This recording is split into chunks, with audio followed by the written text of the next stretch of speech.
Throne and Liberty pre-launch QandA new weapons and PvP modes coming soon, GFN support confirmed. Following the July beta, Amazon Games and NCSoft were supposed to launch the free-to-play Throne and Liberty on September 17th, but they decided on a small delay to October 1st to add more features from the Korean version that's already live and some fixes decided following the feedback of Western players. This extra time allowed us to set up an email QandA focused specifically on the global launch of Throne and Liberty and what players can expect the next from the Amazon NCSoft duo. Below are the answers provided by Daniel Lafuente, Globalization Design Manager at Amazon Games. As a reminder, Throne and Liberty will be available on PC, PlayStation 5, and Xbox Series S Vertical Bar X. On PC, NVIDIA users can take advantage of DLSS 3 technology to boost the frame rate. GFN can also confirm that the game span style equals text decoration, underline, greater than will be available on GeForce Now, allowing fans to play via the cloud. What feedback gathered from the open beta will be implemented in Throne and Liberty in the future? We've worked closely with NCSoft to incorporate critical player feedback from all of our testing rounds. We have just released a comprehensive article that details the major variations in the launch version. Some of the changes we are most excited about are the addition of skill specializations and even more improvements to camera and character controls. Are you planning to publish detailed patch notes before the start of the early access? Definitely. We think it's important for players who have followed the development of Throne and Liberty to learn about what's different since they last played our test versions.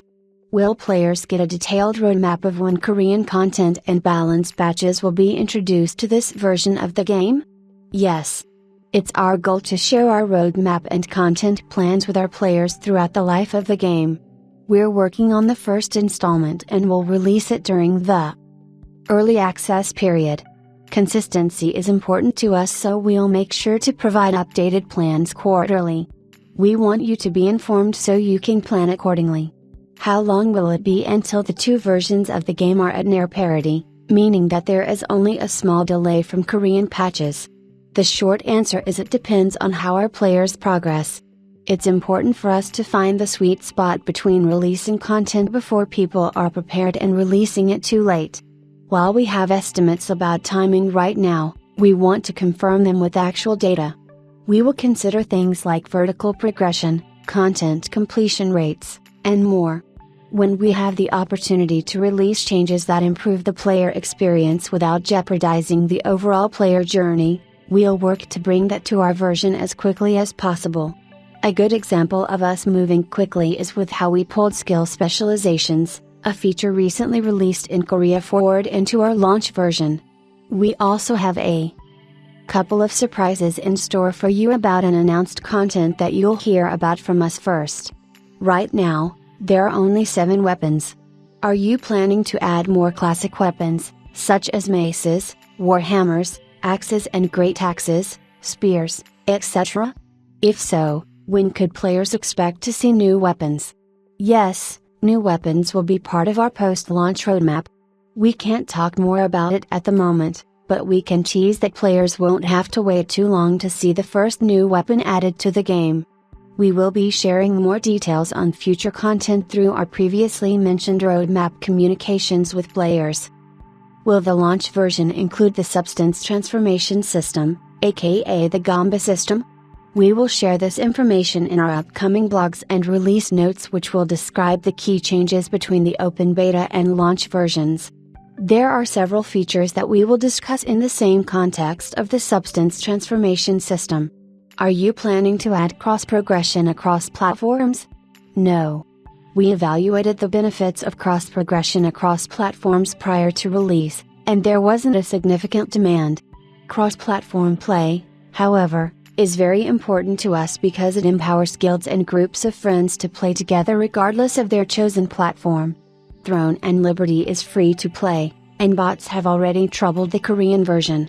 What are you doing to minimize the issue for the Western release? We're taking the learning experience from our other games to help launch Throne and Liberty in a better state. We've made some significant progress against bots overall, and play our sentiment regarding bots has increased.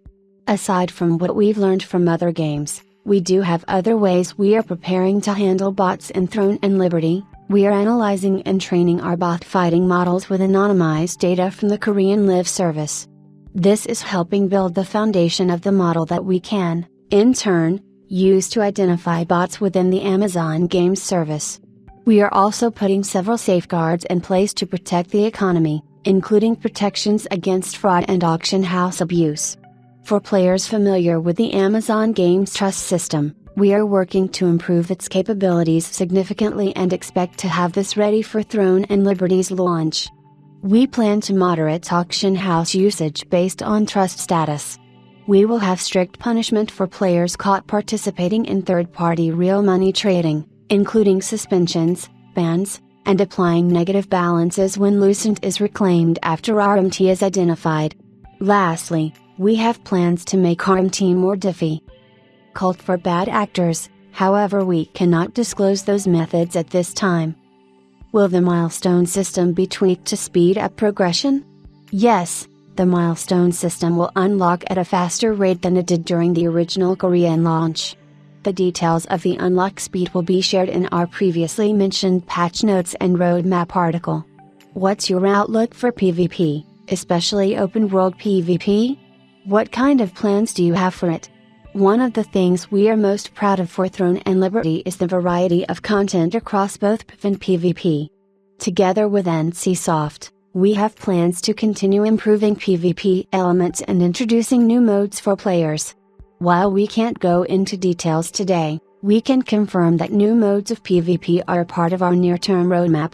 Your FAQ says that after an auction house purchase, a temporary trade hold is placed on all Lucent in the player's account inventory. How long will this hold be? We are going to update our FAQ as it is misstated. To add clarity, after purchasing Lucent, players are able to immediately use it within the in-game shop. How?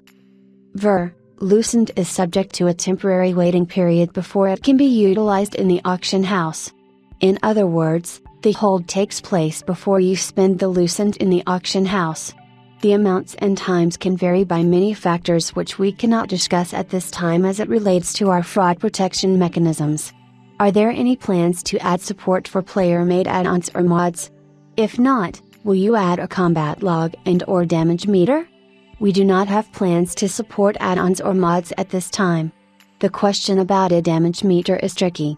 At its best, it's a core tool to help players improve their performance and test new builds that they may want to engage with. At its worst, it can become a tool for toxicity in the community and in the game.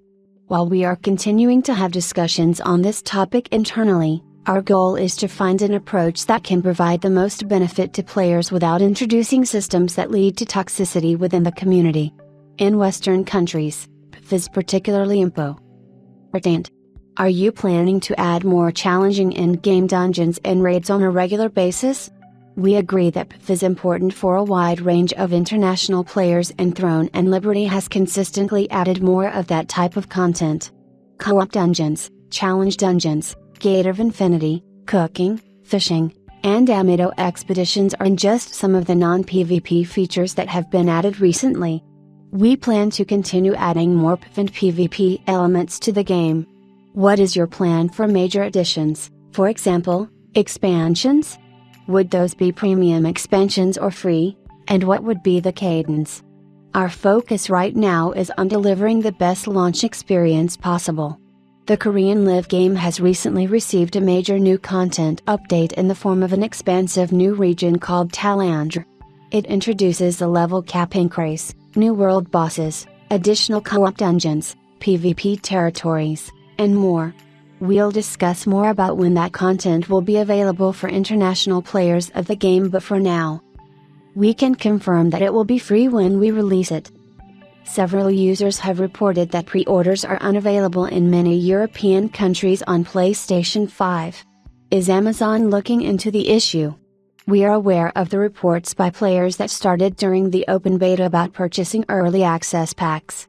We are working to make sure it is resolved in all countries that will be supported by Amazon Games, but for those countries outside our supported countries we will not allow purchasing of the early access packs. Thank you for your time.